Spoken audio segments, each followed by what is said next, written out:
नमस्कार, यो हो समाचारमा स्वागत छ। म दिपेश घिमिरे। म शशि नेपाल। सुरु गरौँ अहिलेसम्मका प्रमुख समाचारबाट।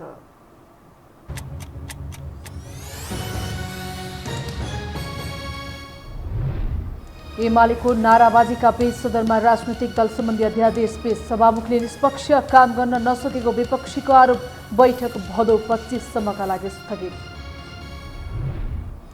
संसद बैठकलाई सुचारू गराउन भूमिका खेलिदिन गठबन्धनलाई देउवाको आग्रह। एमसीसी प्रयोग गरेर गठबन्धन फुटाउने षड्यन्त्र भइरहेको प्रचण्डको भनाइ। बागमती प्रदेशकी मुख्यमन्त्री शाक्यद्वारा मन्त्री परिषद विस्तार। 6 मन्त्री र 4 राज्य मन्त्रीले लिए शपथ। भागभण्डा मिलाउन सामाजिक विकास मन्त्रालय फुटाइयो। सत्ता कब्जाको 3 सातापछि अफगानिस्तानमा तालिबानको अन्तरिम सरकार गठन। नयाँ सरकारबारे अध्ययन गरिरहेको अमेरिकाको प्रतिक्रिया। सम्बन्ध कायम राख्न चीन तयार। र एसियन कप छनौट अघि नेपाल र बङ्गलादेशले भोलि दशरथ रङ्गशालामा पहिलो मैत्रीपूर्ण खेल खेल्दै प्रतिस्पर्धा गर्न आतुर भएको नेपाली टोलीका मुख्य प्रशिक्षक फिलिप्सको भनाइ।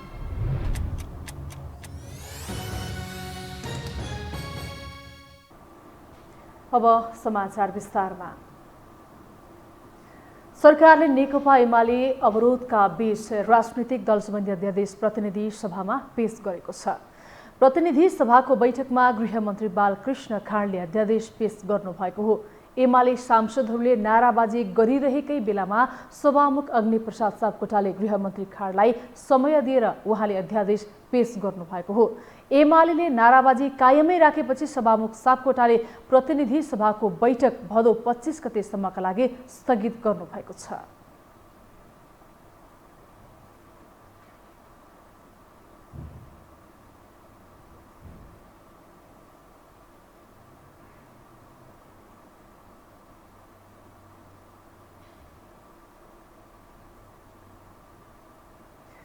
साउन 32 मा अकस्मात अन्त्य गरिएको प्रतिनिधि सभा बैठक आज बसेको छ। तर एमाले र सभामुख बीचको मुठभेडले प्रतिनिधि सभाको बैठक नै प्रभावहीन बनेको छ। एक रिपोर्ट।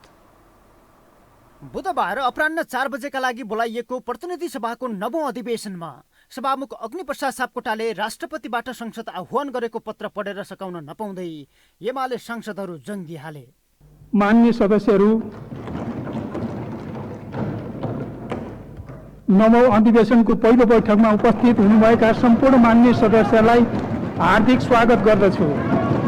सभामुख सापकोटा गत साउन 32 मा अप्रत्याशित अन्त्य गरिएको अधिवेशन सुचारू भएपछि सांसदहरूलाई स्वागत गर्ने दाउमा थिए। एमाले सांसदहरू भने संसद चल्न नदिने दाउमा। अरू केही गरेको छैन, स्वागत गर्न त पाइन्छ होला नि, स्वागत मात्रै गरेको हो। हसिलो मुहार सहित सांसदहरूलाई स्वागत गर्न त पाइन्छ होला नि भन्दै एमालेका सांसदहरूलाई प्रश्न गरेका सापकोटाले आफ्ना कुरा राख्न एमालेका मुख्य सचेतक विशाल भट्टराईलाई 5 मिनटको समय दिए। त्यसपछि सुरु भयो यसअघि संसद बाहिर देखिँदै आएको एमाले सभामुख बीचको मुठभेड संसदभित्र। तपाईले नेकपा एमाले कारबाही गरेका आफ्ना सांसदहरूको हकमा उनीहरूलाई बचाउन र नेकपा एमाले टुक्राउन किन एउटा सहयोगीको भूमिका निर्वाह गर्नुभयो? किन सारथीको भूमिका निर्वाह गर्यो? दल विभाजनका लागि तपाईँ किन तयार बन्नुभयो भन्ने प्रश्न आज सम्मानित संसद समक्ष हामी जोरदार रूपमा उठाउन चाहन्छौँ। यसको प्रश्न हामीलाई चाहिएको छ, यसको उत्तर चाहिएको छ। नेकपा एमालेका मुख्य सचेतक विशाल भट्टराईले सभामुख सापकोटालाई एमालेबाट कारबाही सिफारिस गरिएका 14 सांसदलाई किन बचाएको र एमाले विभाजनको मतियार किन बनेको भन्दै आक्रोश सहितको प्रश्न गरेका थिए। जवाफमा सभामुख सापकोटाले प्रचलित कानुनको आधारमा आफूले निर्णय लिएको बताए। तर यति बेलासम्म एमालेका सांसदहरू रोस्टम अघि नै पुगेर नाराबाजी गरिरहेका थिए। एमालेका सांसदहरूको चर्को नाराबाजीकै बीच सभामुख सापकोटा एकाएक हताशिए। प्रतिनिधि सभा नियमावलीको नियम 21 को उपनियम ख र ग आकर्षित गर्न खोजिरहेका उनले कहिले घ र ख उच्चारण गरे भने कहिले ख र ग। नियम 21 को खण्ड ग र घ आकर्षित गर्न चाहन्छु। म नियम 21 को खण्ड ख र ग अध्ययन गर्न म ध्यान आकर्षण गर्छु। सभामुखले आकर्षित गरेको नियमावलीको नियम 21 को ख र ग मा के छ त? उपनियम खमा सभामुखले पद अनुकूल आचरण गरेको छैन भन्ने प्रस्तावको छलफलका क्रममा बाहेक सभामुखको आचरणको आलोचना गर्न नहुने उल्लेख छ। त्यस्तै गमा सदन वा सभामुखको निर्णय बदर गरियोस् भन्ने प्रस्तावमाथि बोल्दाको अवस्थामा बाहेक सदन वा सभामुखको कुनै पनि निर्णयको आलोचना गर्न नहुने उल्लेख छ। एमालेका सांसदहरूले आलोचना गरेपछि सभामुखले त्यसलाई आकर्षित गर्न खोजेका हुन्। आत्मविश्वास समेत गुमाएको मुद्रामा देखिएका सापकोटा हडबडाएनन् मात्रै एमाले सांसदले सदन चल्न नदिने गरी रोस्टम नै घेराउ र नाराबाजी गरेपछि सदन 15 मिनटका लागि स्थगित गरे। सदन स्थगित भएपछि सभामुखले संसद चलाउन सहयोग गर्न आग्रह गर्दै एमालेका मुख्य सचेतक र सचेतकसँग छलफल गरे। बैठक 15 मिनटपछि सुरु पनि भयो, तर एमाले सांसदहरू झनै सभामुखमाथि आक्रामक शैलीमा उत्रिए। सभामुखको कुर्सीमा बसेर एमाले फुटाउन पाइँदैनदेखि प्रतिनिधि सभा नियमावली विपरीत सभामुख मुर्दाबादको नारा समेत संसदमा गुन्जियो। बैठक सञ्चालन गर्न सहयोग गर्नुहोस्। यो बैठक सञ्चालन गर्नु हामी सबैको दायित्व हो, अझ बढी विपक्षी दलको दायित्व हो। यति बेलासम्म आक्रोशित बनिसकेका सभामुख सापकोटाले देशमा संविधान छ, कानुन छ र संसद छ, त्यसको बाहिर नजानुहोला भन्दै पुनः सचेत गराए। एमाले सांसद नरोकिएपछि पुनः 15 मिनटका लागि बैठक स्थगित गरियो। तर एमाले सांसदमा कुनै सुधार नआएपछि सभामुखले बैठक अगाडि बढाएर गृहमन्त्री बालकृष्ण खाँडलाई राजनैतिक दल सम्बन्धी अध्यादेश पेश गर्न अनुमति दिए। एमालेको अवरोधकै बीच खाँडले अध्यादेश पेश गरे। लगत्तै भदौ 25 गते दिउँसो 1 बजेसम्मका लागि बैठक तय गर्दै सदन स्थगित गरियो। नेपालको संविधानको धारा 114 उपधारा 1 बमोजिम राजनैतिक दल सम्बन्धी दोस्रो संशोधन अध्यादेश 2078 जारी भएको र यो अध्यादेश सभा समक्ष प्रस्तुत गर्दछु। मान्य सदस्यहरू, अब अर्को बैठक 2078 साल भदौ 25 गते शुक्रबार दिनको 1 बजे बस्ने गरी यो बैठक स्थगित हुन्छ। एमाले अध्यक्ष केपी शर्मा ओली प्रधानमन्त्री रहेका बेला 2 पटकको प्रतिनिधि सभा विघटनले एमाले र सभामुख बीच मुठभेड चलिरहेको छ। त्यो सिलसिला सरकारले भदौ 1 मा दल विभाजन सम्बन्धी अध्यादेश ल्याएर एमाले फुटाएपछि कारबाहीको सिफारिसमा परेका माधव कुमार नेपाल सहितका 14 सांसदलाई सभामुखले बचाएपछि एमाले झनै रुष्ट बनेको छ, जसले संसदीय प्रक्रियालाई नै प्रभावहीन मात्र बनाएको छैन, संसदको गरिमा समेत घटाउने काम गरेको छ। यो हो टेलिभिजनका लागि सन्तोष बेकेथाफा, काठमाडौँ। नेकपा एमालेका अध्यक्ष केपी शर्मा ओलीले सभामुखले एमाले विभाजन गराउन भूमिका खेलेको भन्दै यथास्थितिमा संसद चल्न नसक्ने बताउनु भएको छ।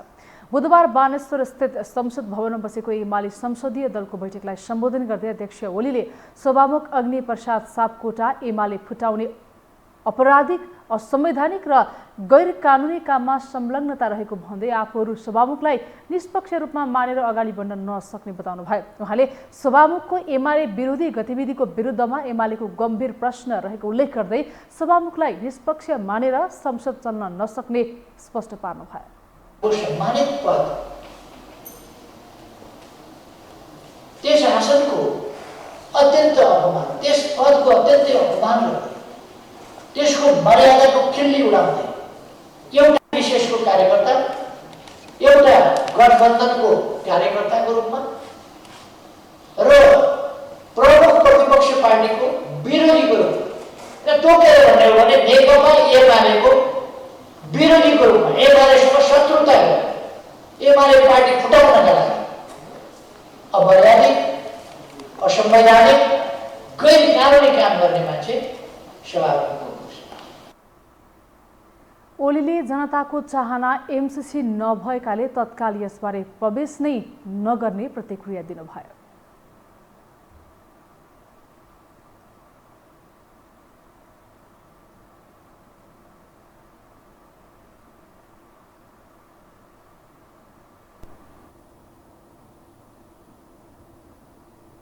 अब बाँकी समाचार।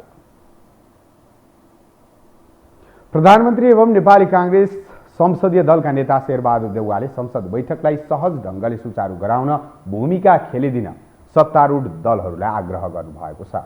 प्रधानमन्त्री देउवाले अत्यावश्यक विधेयकहरू, अध्यादेशहरू पारित गरेर जानुपर्ने भएकाले आगामी दिनमा संसद बैठक सहज ढङ्गले सञ्चालन हुने वातावरण बनाइदिन सत्तारूढ दलका नेताहरूलाई आग्रह गर्नुभएको माओवादी केन्द्रका संसदीय दलका प्रमुख सचेतक देवप्रसाद गुरुङले जानकारी दिनुभयो।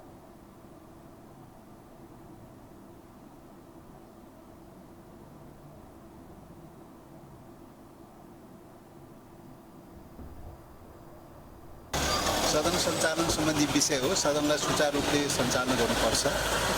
अध्यादेशहरू छ, अध्ययन अध्यादेशहरू छ, अत्यावश्यक विधेयकहरू चाहिँ छन्।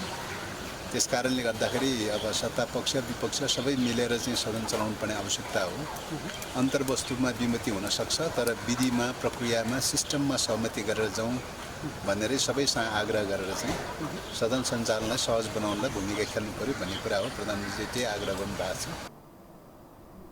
सत्तारूढ गठबन्धन दलका नेताहरूले भने सदन चलाउने कुरामा सत्तापक्ष र प्रतिपक्ष मिलेर अघि बढ्नुपर्नेमा जोड दिएका थिए।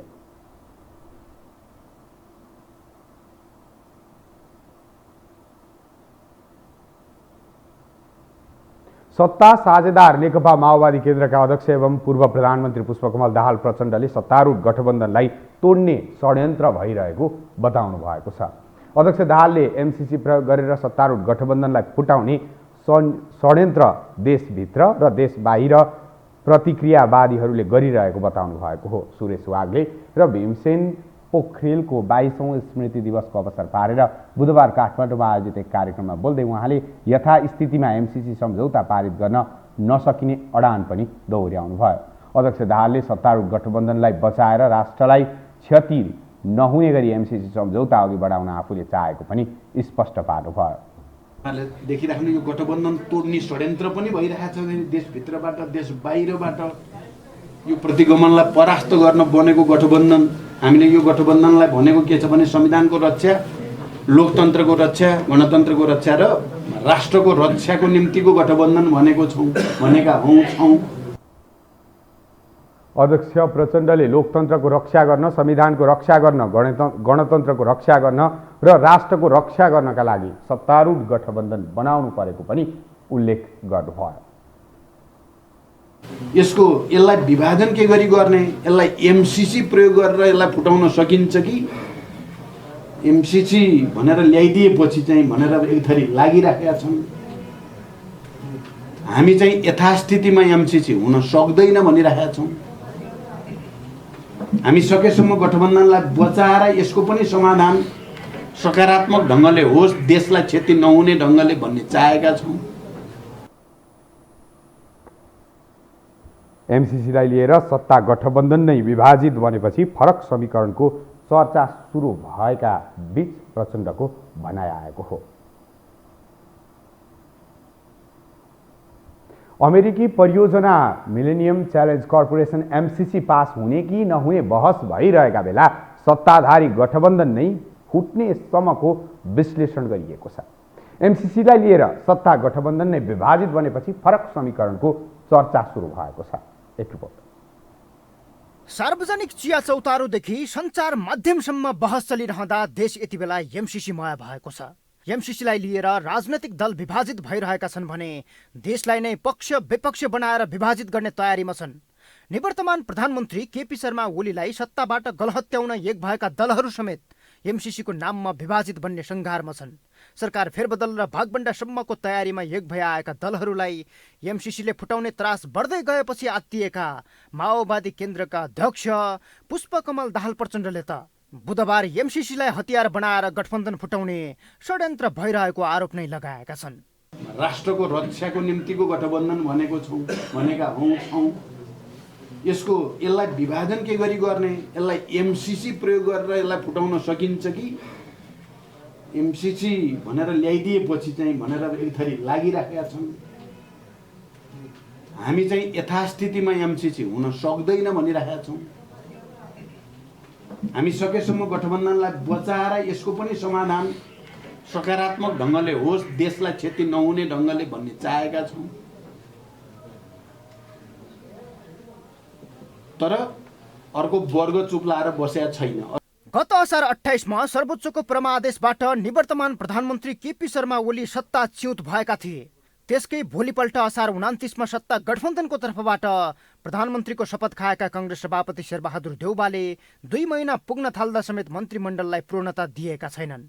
पहिले जसपा विवाद, त्यसपछि एमालेको माधव कुमार नेपाल पक्ष र एमाले विभाजनपछि नेपालको नयाँ पार्टी नेकपा एकीकृत समाजवादीलाई सरकारमा सामेल गराउनकै लागि सत्ता गठबन्धन अल्झिएको दाबी गरिएको थियो। त्यस लगत्तै माधव कुमार नेपालकै सुविधालाई ध्यानमा राखेर भदौ 22 मा मन्त्री परिषद विस्तार गर्ने तयारी गरेको सत्ता गठबन्धनले कुनै छलफल समेत अघि बढाएको छैन। बरु एमसीसी पास गर्ने विषयलाई लिएर प्रधानमन्त्री देउबा र अन्य घटक बीच मतभेद चुलिँदै गएको छ। देउबा जसरी पनि हुबहु एमसीसी पास गर्ने तयारीमा छन् भने माओवादी केन्द्रका अध्यक्ष पुष्पकमल दाहाल प्रचण्डले यथास्थितिमा संसदबाट पास नहुने घोषणा नै गरेका छन्।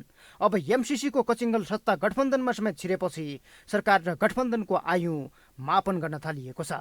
यता काङ्ग्रेसकै नेताहरूले एमसीसी मुलुकले थेक्नै नसक्ने भन्दै देउबालाई दरिलो साथ दिएका छैनन्।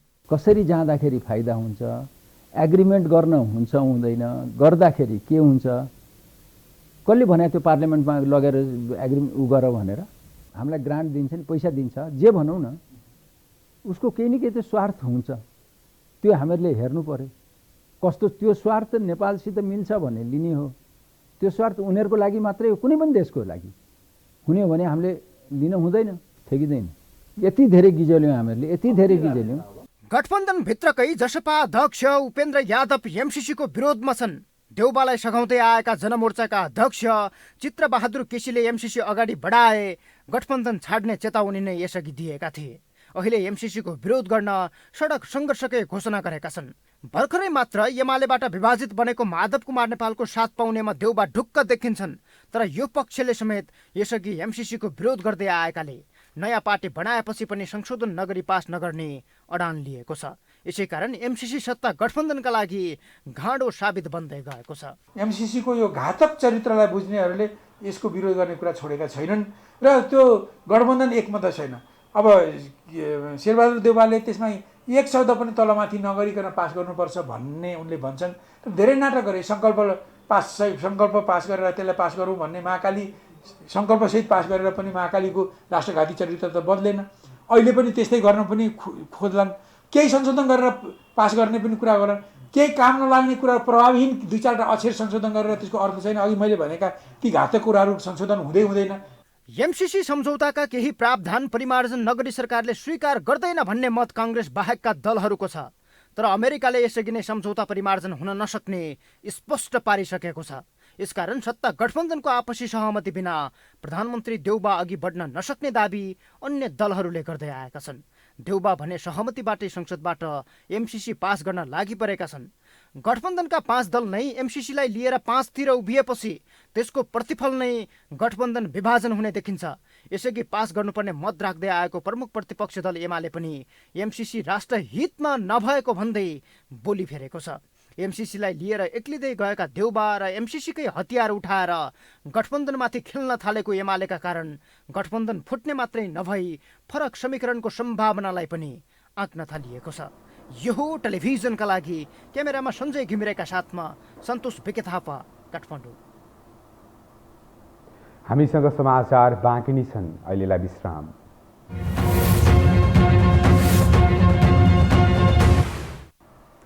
विश्रामपछि स्वागत छ। अब बाँकी समाचार।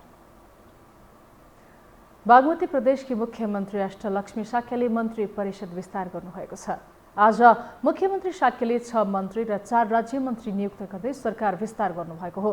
नवनियुक्त मन्त्री तथा राज्य मन्त्रीहरूलाई आजै प्रदेश प्रमुख यादव शर्माले शपथ खुवाउनु भएको हो। नवनियुक्त मन्त्रीमा रचना खड्का आर्थिक मामिला तथा योजना मन्त्री, विजय सुवेदी सामाजिक विकास मन्त्री, प्रदीप कटुवाल स्वास्थ्य मन्त्री, शान्ति प्रसाद पौडेल उद्योग पर्यटन वन तथा वातावरण मन्त्री, अजय साक्य आन्तरिक मामिला तथा कानुन मन्त्री र चन्द्र लामा भूमि व्यवस्था कृषि तथा सहकारी मन्त्री रहेका छन्। यसअघि आन्तरिक मामिला र भौतिक मन्त्रालयको जिम्मेवारी पाएका केशवराज पाण्डेले भौतिक मन्त्रालयको जिम्मेवारी सम्हाल्ने भएका छन्। भागभण्डा मिलाउन सामाजिक विकास मन्त्रालय फुटाएर स्वास्थ्य मन्त्रालय बनाइएको छ। यस्तै राज्य मन्त्रीहरूमा जुनेली श्रेष्ठलाई सामाजिक विकास, सीमन खड्कालाई भौतिक, बद्री मैनालीलाई कृषि र सरस्वती बाटीलाई उद्योग मन्त्रालयको जिम्मेवारी तोकिएको छ।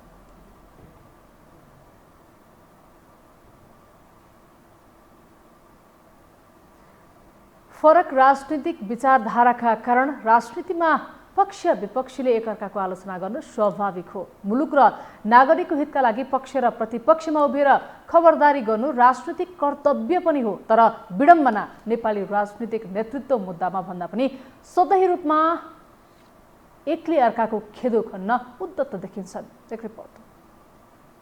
राजनीतिक दलका नेताहरूका बीच राजनीतिक र वैचारिक मत भिन्नता राख्नु नौलो कुरा होइन, तर नेपाली राजनीतिमा वैचारिक मत भिन्नता भन्दा पनि व्यक्तिगत प्रतिशोध बढी हावी देखिन्छ। एक अर्काको विरोध गरेर कार्यकर्ताबाट ताली खाना नेताहरू खप्पिस देखिन्छन्। सार्वजनिक मञ्चहरूमा नेताहरू एक अर्का प्रति यति रुष्ट देखिन्छन् कि गाली गलौज र घोषपेशमा आफ्नो पदीय मर्यादा नै भुलिदिन्छन्। हामीले ल्याएको व्यवस्थामा बोल्न पाइन्छ, नागरिकको मुखमा टेप टाँसिएको छैन। सर्वसत्तावादको विरुद्ध बोल्न पाइन्छ, संविधानको चिरहरण गर्नेका विरुद्ध बोल्न पाइन्छ, संविधान र कानुनी राज्यको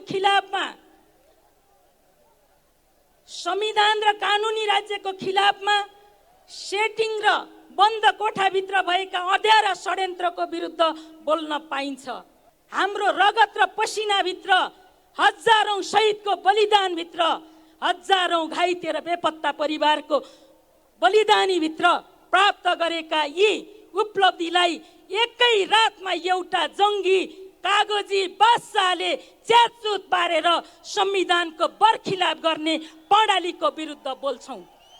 हामी बोल्न जन्मेका हौं, नागरिकको सार्वभौम अधिकारलाई रक्षा गर्न बोलेका हौं, त्यसकारण आज हामी यहाँ छौं। त्यसैले आज काठमाडौँको यो मध्य सडकका पेटीहरूमा छरपष्ट मानव सागरले भन्छ, खड्ग प्रसाद ओली कागजी बादशाह हुन्, ती ढलिसके, अब अन्तिम घोषणा गर्न बाँकी छ। पार्टी विभाजनपछि पनि एमाले र एकीकृत समाजवादीका नेताहरू एक अर्कालाई घोषपेश गरेर थाकेका छैनन्। बेला बेला सार्वजनिक मञ्चमा एक अर्का प्रतिको रेसहरू व्यक्तिगत रूपमा नै छचल्किन्छन्। गत वर्ष रामकुमारी झाँक्रीको विरोधी शैली प्रति व्यङ्ग्य गर्दै ओलीले मंगलबार क्यारिकेचर नै गर्न भ्याए। कहिले कहिले तिनै पार्टीका मान्छे जो सरकारी मान्छे अब मन्त्री हुन ठिक्क पर बसेका छन्, खुट्टो उचालेर ठिक्क परेका छन् मन्त्री हुनलाई, तिनै मान्छे हिजो ज्याकेट दर्शकतिर फुत्त फ्याँके, मास्क एकदम स्टाइलिस पाराले फुत्त खोलेर आफैले टाँसेको टेप, सरकारले टाँसिदिया थिएन, आफैले टाँसेको टेप फिल्मी स्टाइलमा सट निकाल्नु बोल्न पाइन्छ भन्थे। अहिले सोध्न चाहन्छु म, तिनीहरू र तिनका सरकारहरूलाई बोल्न पाइन्छ कि पाइँदैन? नेपाल देशको बारेमा बोल्न पाइन्छ कि पाइँदैन? देशको बारेमा बोल्न पाइन्छ पाइँदैन? राष्ट्रियताको बारेमा बोल्न पाइन्छ कि पाइँदैन? दुई पटक प्रधानमन्त्री समेत बनिसकेका पार्टीको अध्यक्ष जस्तो जिम्मेवार पद सम्हालिरहेका केपी शर्मा ओलीको यो भाषणले सबैलाई सोच्न बाध्य पारेको छ। उनले पदीय मर्यादा नै भुलेर आफूभन्दा तल्लो तहका नेताहरू विरुद्ध यसरी खनिनुले धेरैको ध्यानाकर्षण भएको हो। दलहरूमा गाली गलौज र घोषपेशको संस्कृति बढ्दो छ। नेताहरूका घोषपेश र गाली गलौजले उनीहरूलाई मात्र गिज्जाइरहेको नभई मुलुकमा कस्तो राजनीतिक संस्कृतिको विकास भइरहेको भन्ने उजागर गरेको छ। नेपालका नेताहरूमा राजनीतिक आचरण शून्य भएको कतिपयको तर्क छ। अब यी नेताहरूको सबभन्दा त पहिलो कुरो के भएन भने यिनीहरूको पोलिटिकल कल्चर भन्छ नि, राजनीतिक संस्कार संस्कृति नै विकास नभएका जस्ता कि छाडा खालका, अब मनमा जे लाग्यो त्यही बोल्ने, त्यस्तो एउटा नेताको जस्तो स्वभाव पनि नभएका, त्यस्तो खालका आचरण बानी पनि नभएका, त्यो संस्कार संस्कृति पनि नभएका, उनीहरू चाहिँ तपाईँको मनमा जेला त्यही बोल्ने हुनाले नेपाली जनताले पनि यिनीहरूलाई पट्याउन पनि छोड्यो कि यस्ता पनि नेता हुन्छन् भन्ने खालले। राजनीति मुलुक सञ्चालनको मेरुदण्ड हो, यसको नेतृत्व गर्ने नेताहरू नै हो। त्यसैले राजनीतिमा सधैँ प्रभावशाली नेतृत्वको खोजी हुन्छ। नेताहरूको खराब आचरणले गर्दा धेरैले राजनीतिलाई फोहोरी खेलको संज्ञा दिँदै आएका छन्। अझ पछिल्लो समय राजनीतिक नेतृत्वले दिएको यो संस्कृतिले राजनीतिप्रति जनतामा थप वितृष्णा फैलाउने काम गरेको छ। यो हो टेलिभिजनका लागि निम्लेकी शेर्पा, काठमाडौँ। अब बाँकी समाचार। नेपालमा कोरोनाका सक्रिय संक्रमितको संख्या 30,000 भन्दा तल झरेको छ। पछिल्लो 24 घण्टामा 2161 जना निको भएसँगै सक्रिय संक्रमितको संख्या 29,479 मा झरेको स्वास्थ्य तथा जनसङ्ख्या मन्त्रालयले जनाएको छ। अहिलेसम्म कोरोना संक्रमण मुक्त हुनेको संख्या 7,33,161 पुगेको छ। त्यस्तै गम्भीर बिरामीको संख्यामा पनि कमी आएको छ। अहिले 488 जनाको आइसियु र 140 जनाको भेन्टिलेटरमा उपचार भइरहेको छ। त्यस्तै 24 घण्टामा PCR र एन्टिजेन गरी 13,455 जनाको नमुना परीक्षण गर्दा 1,640 जनामा संक्रमण पुष्टि भएको छ। पछिल्लो 24 घण्टामा परीक्षण गरिएका नमुनामध्ये 12.18% संक्रमण देखिएको छ। त्यस्तै पछिल्लो 24 घण्टामा थप 10 जनाको कोरोनाका कारण ज्यान गएको छ।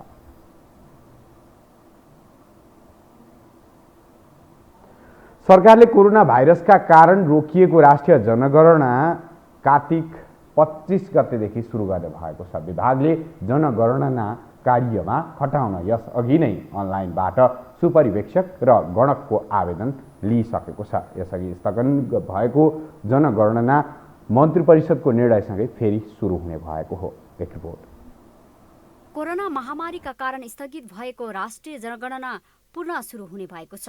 यसअघि गत जेठ 25 गतेदेखि असार 8 गतेसम्मका लागि तोकिएको जनगणना कोरोना महामारीका कारण प्रभावित हुन पुगेको थियो। स्थिति सहज बन्दै गएको हुँदा विभागले नयाँ कार्यतालिका निर्माण गरी पेश गरेको र सो तालिका मन्त्री परिषद बैठकले पुनः जनगणना गर्न स्वीकृति दिएको हुँदा अब निरन्तरता दिन लागि हो। तालिका अनुसार जनगणनामा खटाइने 8,500 सुपरिवेक्षकलाई यही भदौ 26 गतेभित्र नियुक्त गरी तत्कालै 2 दिने तालिम दिइनेछ। उनीहरूलाई भदौ 30 गतेबाट असोज 18 गतेभित्र घर परिवार सूचीकरण गर्न खटाइनेछ। काठमाडौँ जिल्लाभित्र ट्याब्लेट प्रयोग गरिनेछ भने अन्य जिल्लामा लिखित प्रश्नावली प्रयोग गरिने विभागले जनाएको छ। राष्ट्रिय जनगणनामा करिब 4 अर्ब रुपियाँ खर्च लाग्ने अनुमान विभागले गरेको महानिर्देशक नेविनलाल श्रेष्ठले जानकारी दिए। यो जनगणना कस्तो हो भने जनगणना एक वर्षको कोर्स मात्र हेरेर भएन। यो कमसेकम 5 वर्षको यसको अवधि हुन्छ। तयारी अवस्थादेखि लिएर यसको अन्तिम भनेको डेटा क्लोजिङ हैन आर्काइभिङ गर्नेसम्मको 4 अरब पैसा चाहिँ यसको चाहिँ लागत अनुमान छ। यसपटकको जनगणनामा 39,000 गणक तथा 8,000 सुपरिवेक्षकले अनुमानित 70 लाख परिवार तथा 3 करोड जनसङ्ख्याको गणना 15 दिनको अवधिमा सम्पन्न गर्नेछ। सरकारले 7वटै प्रदेशबाट कुल 753 स्थानीय तहमध्ये 349 स्थानीय तहमा स्थानीय जनगणना कार्यालय स्थापना गरिसकेको छ। 80वटा जिल्ला जनगणना कार्यालय स्थापना गरेको छ। जनगणना गर्दा भाषा धर्मको गणना कसरी हुन्छ भन्ने जनमासमा चासोको विषय बनेको छ। यस विषयमा केन्द्रीय तथ्याङ्क विभागका महानिर्देशक नेविन लाल श्रेष्ठले यस्तो प्रतिक्रिया दिए। अनि हाम्रो भाषाको विषयमा पनि धेरै विवाद भइरहेको छ। मातृभाषा केलाई भन्ने, दोस्रो भाषा केलाई भन्ने, जहिले पनि यो चाहिँ नि डिबेटकै विषय हुने भएपछि हाम्रो प्रयास के हो भने भाषालाई जीवन्त राख्नुपर्छ। भाषा जीवन्त भएमा मात्र समाज पनि जीवित रहन्छ भन्ने कुराहरू धेरै हाम्रा अग्रज ठुला बडाहरूले भनेका कुराहरू पनि हुन्। त्यसकारण कुनै पनि भाषालाई लोप हुन दिनुहुन्न भन्ने हाम्रो मान्यता हो। भाषालाई संरक्षण गर्नको लागि पनि यी तथ्याङ्कहरू पनि उपयोगी होस् भन्ने हिसाबले हामीले पुर्खाको भाषा पनि यसपालि थप नयाँ प्रश्न सोधेका छौँ। राष्ट्रिय योजना आयोगका सचिव केवल प्रसाद भण्डारीले सुपरिवेक्षक, गणक र कर्मचारी सबैलाई कार्यथलोमा खटाउनु अघि कोभिड विरुद्धको खोप दिने बताए। हाम्रो त्यहाँ अघिको सेड्युलमा गणकको छनौट नियुक्ति भनेको चाहिँ उसलाई उसको स्यालेरी काउन्ट हुने त्यो मितिबाट हो।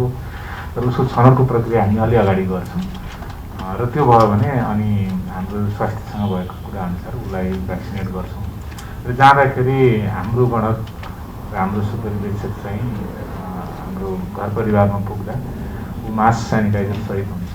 अब त्यो भयो भनेदेखि अब कुनै पनि अवस्थामा यो सङ्क्रमणको विषयबाट चाहिँ संवेदनशील रहने गरी र त्यो प्रिकसनका रोकथामका उपायहरू सहित पठाउने हाम्रो तयारी छ।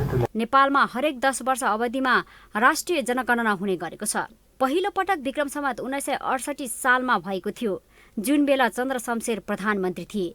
त्यस पश्चात करिब 10 वर्षको अन्तरालमा निरन्तर नेपालमा जनगणना हुँदै आएको छ। नेपाली काङ्ग्रेसमा आबद्ध नेपाल मुस्लिम सङ्घले पार्टीको आगामी महाधिवेशनमा आफ्ना समुदायको प्रतिनिधित्व सुनिश्चित गर्न माग गर्दै पार्टी केन्द्रीय कार्यालय सानेपामा धरना दिन सुरु गरेको छ। सङ्घका सभापति अब्दुल सत्तार नेतृत्वको टोलीले आगामी महाधिवेशनमा आफ्नो समुदायको प्रतिनिधि सुनिश्चित गर्न पार्टी नेतृत्वलाई दबाव दिँदै केन्द्रीय कार्यालयमा धरना दिन सुरु गरेको हो। प्रदेश र प्रतिनिधि सभा निर्वाचन क्षेत्रबाट आफूहरूलाई प्रतिनिधित्व सुनिश्चित हुने गरी निर्वाचन निर्देशिका सच्याउन पार्टी नेतृत्वलाई दबाब दिन आफूहरूले धरना लगायतका दबाब आन्दोलनको कार्यक्रम सुरु गर्नु परेको सङ्घका सभापति सत्तारले बताउनुभयो। समुदायले पार्टीभित्र प्रवेश चाहिँ गर्न नपाउने व्यवस्था जुन भयो त्यसको विरुद्धमा हामी धरना गरेका छौँ र यो धरना कार्यक्रम हामीले जबसम्म पार्टीले यो कुरा सच्याएर यो निमाउलाई सच्याएर आउँदैन तबसम्म हामी यसको लागि जारी राख्छौँ र योभन्दा कडा कार्यक्रम पनि यदि पार्टीले 27 गतेभित्र यसलाई सच्याएर सबै समुदायको प्रतिनिधित्व हुने सुनिश्चितता गरेन भने हामी योभन्दा कडा खालको र कङ्ग्रेसलाई समावेशी पार्टीबाट पछाडि हट्न जसरी चाहिँ एउटा प्रयास गरिएको छ त्यसको विरुद्धमा हामी चाहिँ योभन्दा कडा आन्दोलन गर्न पनि नेपाल मुस्लिम सङ्घ तयार छ र यसरी नै हामी अगाडि बढ्ने हाम्रो योजना छ। सँगै पार्टीको सबै निकायमा सबै समुदायको समानुपातिक प्रतिनिधित्व सुनिश्चित गराउने पार्टीको विधान अनुसार महाधिवेशन प्रतिनिधि चयन हुने गरी निर्वाचन निर्देशिका सच्याउन माग गर्दै पार्टी सभापति शेरबहादुर देउवालाई ध्यानाकर्षण पत्र पनि बुझाएको छ।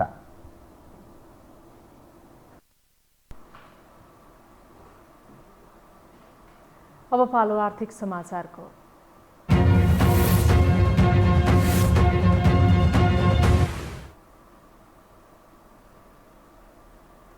लगानी बोर्डले बुधबार आफ्नो स्थापनाको 10औं वर्ष मनाएको छ। स्थापनाको 10 वर्षको अवधिमा खासै उपलब्धि हासिल गर्न नसकेको बोर्डले फेरि 5 वर्षमा 10 अर्ब अमेरिकी डलर बराबरको वैदेशिक लगानी स्वीकृत गर्ने योजना अघि सारेको छ।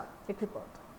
लगानी बोर्डको कार्यालयले आफ्नो स्थापनाको 10औं वर्ष मनायो। 10 वर्ष अवधिमा बोर्डले विभिन्न क्षेत्रका 27 वटा आयोजनामा 8 खर्ब 32 अर्ब बढी लगानी स्वीकृत गर्ने काम त अघि बढायो, तर निर्माण सम्पन्न तथा प्रतिफल दिने गरी सञ्चालनमा आयोजनाको संख्या भने न्यून छ।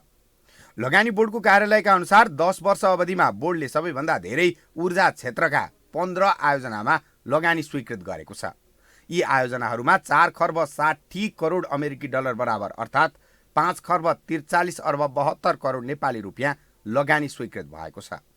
विभिन्न क्षेत्रका आयोजनामा भित्रिएको वास्तविक लगानी करिब 8.5 खर्ब रुपियाँ बराबर देखिए पनि लगानीको प्रतिबद्धता भने निकै बढी छ।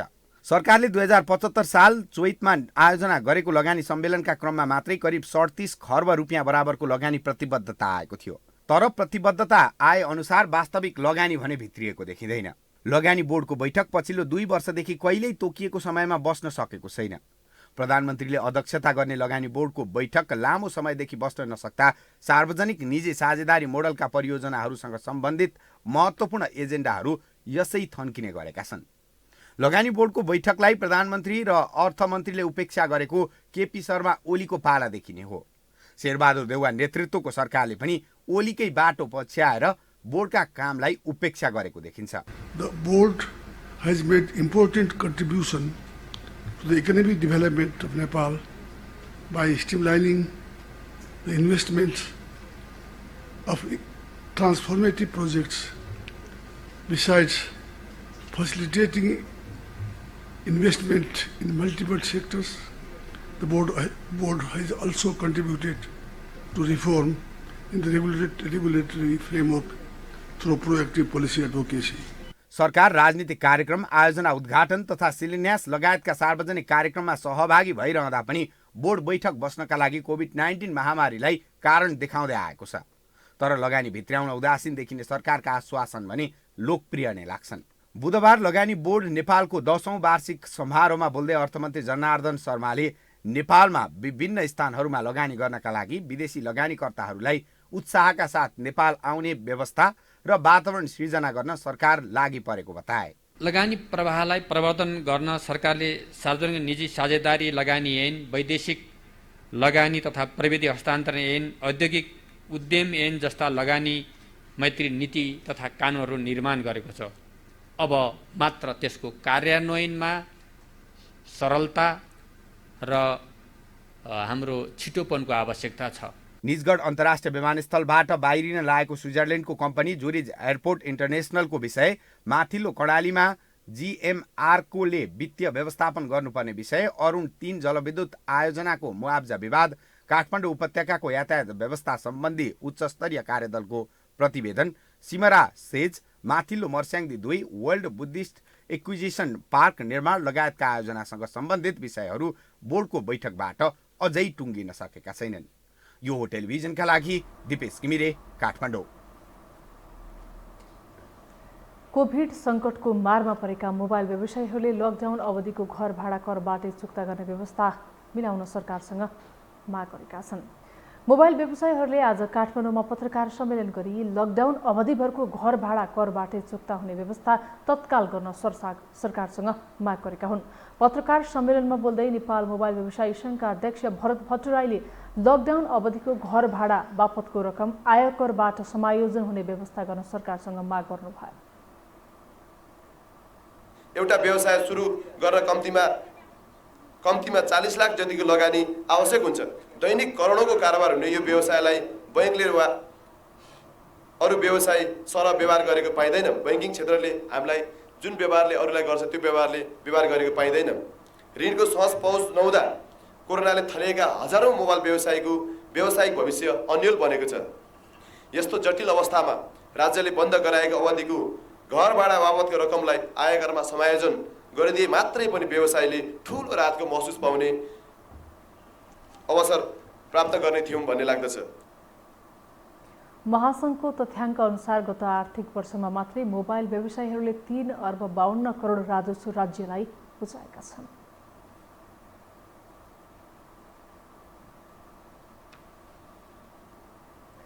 नेपाल स्टक एक्सचेन्ज नेप्सेमा साताको चौथो कारोबारको दिन आज समेत उच्च अङ्कको गिरावट आएको छ। आज नेप्से 60.02 अङ्कले घटेर 2876.59 बिन्दुमा थामिएको छ। त्यस्तै आज कारोबार रकममा पनि ठूलो गिरावट आएको छ। आज 6 अर्ब 64 करोड 66 लाख बराबरको कारोबार भएको छ। आजको कारोबारमा सबै समूह घटेका छन्।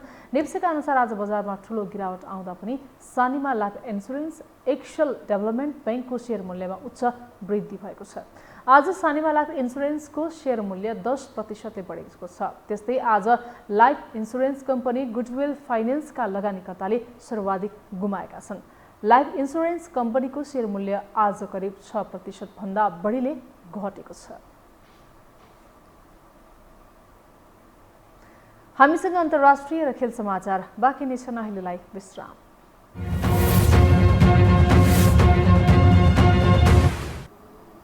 विश्रामपछि स्वागत छ। अब पालो अन्तर्राष्ट्रिय समाचारको।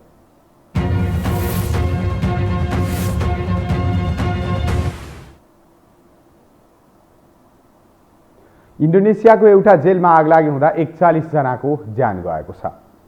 राजधानी जकार्ताको बाहिरी क्षेत्रमा रहेको एउटा जेलमा आगो लाग्दा 41 जनाको ज्यान गएको र अरू केही घाइते भएको जनाइएको छ। त्यहाँको वारेन प्रान्तको तेङ्गराङ्ग जेलको ब्लक सीमामा आगो लागेको प्रहरीले जनाएको छ। आगो लाग्दा त्यहाँ 122 जना कैदी थिए। 40 जना क्षमता भएको जेलमा 122 जना कैदी राखिएको थियो। उनीहरू लागु औषधको कारोबारमा दोषी पाइएपछि सजाय काटिरहेका थिए। आगलागी हुनुको कारणबारे अनुसन्धान भइरहेको प्रहरीले जनाएको छ।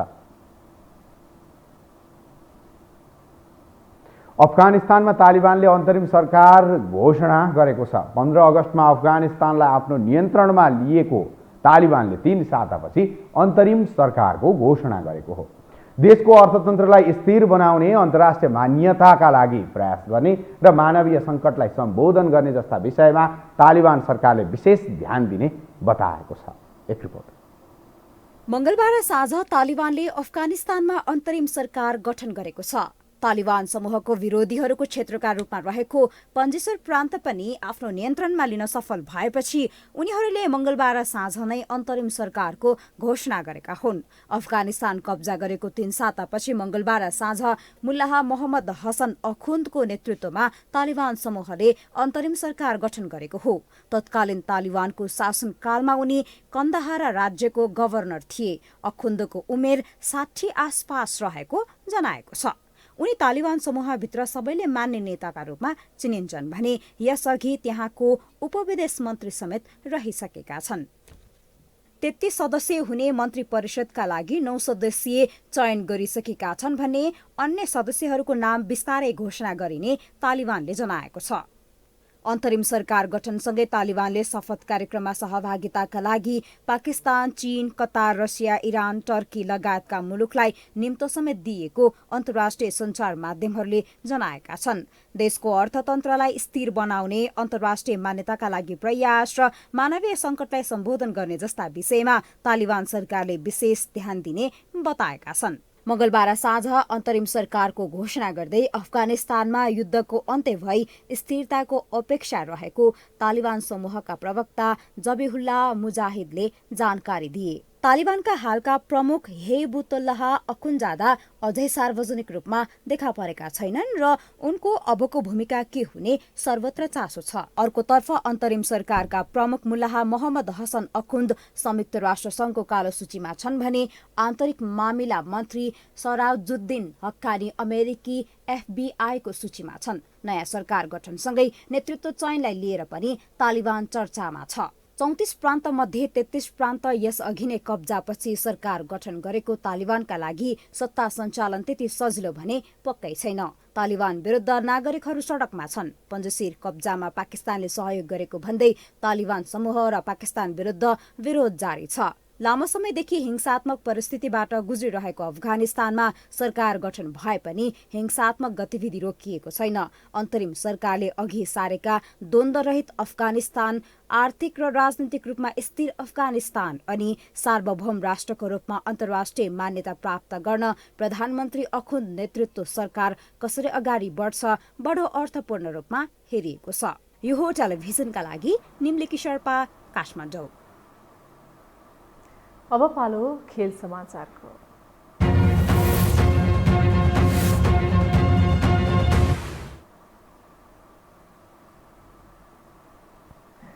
एएफसी महिला एसियन कप छनौट 2022 अघि बङ्गलादेशसँग तय भएको 2 मैत्रीपूर्ण खेल अन्तर्गत भोलि नेपालले भ्रमणकारी टोलीसँग पहिलो खेल खेल्दैछ। त्रिपुरेश्वर स्थित दशरथ रङ्गशालामा आयोजना हुने खेलका लागि अखिल नेपाल फुटबल सङ्घ इन्फाले आज पत्रकार सम्मेलन गरेर सम्पूर्ण तयारी पूरा भएको जनाएको छ। प्री म्याच कन्फरेन्समा दुवै देशका प्रशिक्षक नतिजा निकाल्न आत्मविश्वासी भएको प्रतिक्रिया दिएका छन्। 2 मैत्रीपूर्ण खेलका लागि बङ्गाली टोली सोमबार नेपाल आइपुगेको हो। उज्बेकिस्तानमा आयोजना हुने एएफसी महिला एसियन कप 2022 छनौट अघि बङ्गलादेशसँग 2 मैत्रीपूर्ण खेल खेल्न लागेको हो। मैत्रीपूर्ण खेलका लागि नेपाली टोलीको तयारी पूरा भएको छ। प्रतिस्पर्धा गर्न नेपाली टोली आतुर भएको नेपाली टोलीका मुख्य प्रशिक्षक ग्यारी फिलिप्सले बताए। Making good progress now, and these games against Bangladesh will give us an opportunity to give us a really good idea of where we're at in our preparations. We only have a week away, but we expect these games to give us an opportunity to look at the players in a competitive environment and give us an opportunity to see what they can do. So it's a great chance for players to cement their place in the starting 11, and we're looking forward to the games. छनौट अघिको अभ्यास खेलको रूपमा हेरिएको खेलमा दर्शकलाई अनुमति दिइने भएको छ। इन्फाले उक्त खेलको टिकट मूल्य सामान्यतर्फ 200 र भिआइपीमा 500 रुपियाँ तोकेको छ। एएफसी महिला एसियन कप 2022 छनौट अन्तर्गत नेपाल समूह एफमा रहेको छ। नेपाल सम्मिलित समूहमा हङकङ र फिलिपिन्स रहेका छन्। एसियन कप जनवरी 20 देखि फेब्रुअरी 6 सम्म हुनेछ।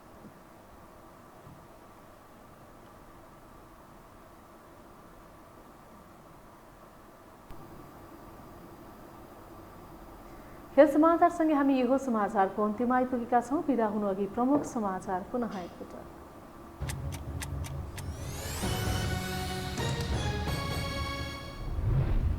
एमालेको नाराबाजीका बीच सदनमा राजनीतिक दल सम्बन्धी अध्यादेश पेश। सभामुखले निष्पक्ष काम गर्न नसकेको विपक्षीको आरोप। बैठक भदौ 25सम्मका लागि स्थगित। संसद बैठकलाई सुचारू गराउन भूमिका खेलिदिन गठबन्धनलाई देउवाको आग्रह। एमसीसी प्रयोग गरेर गठबन्धन फुटाउने षड्यन्त्र भएको प्रचण्डको भनाइ। बागमती प्रदेशकी मुख्यमन्त्री शाक्यद्वारा मन्त्री परिषद विस्तार। 6 मन्त्री र 4 राज्य मन्त्रीले लिए शपथ। भागवण्ड मिलाउन सामाजिक विकास मन्त्रालय फुटाइयो। सत्ता कब्जाको 3 सातापछि अफगानिस्तानमा तालिबानको अन्तरिम सरकार गठन। नयाँ सरकारबारे अध्ययन गरिएको अमेरिकाको प्रतिक्रिया। सम्बन्ध कायम राख्न चीन तयार। र एसियन कप छनौट अघि नेपाल र बङ्गलादेशले भोलि दशरथ धर्मशालामा पहिले मैत्रीपूर्ण खेल खेल्दै प्रतिस्पर्धा गर्न आतुर भएको नेपाली टोलीका मुख्य प्रशिक्षक फिलिप्सको भनाइ।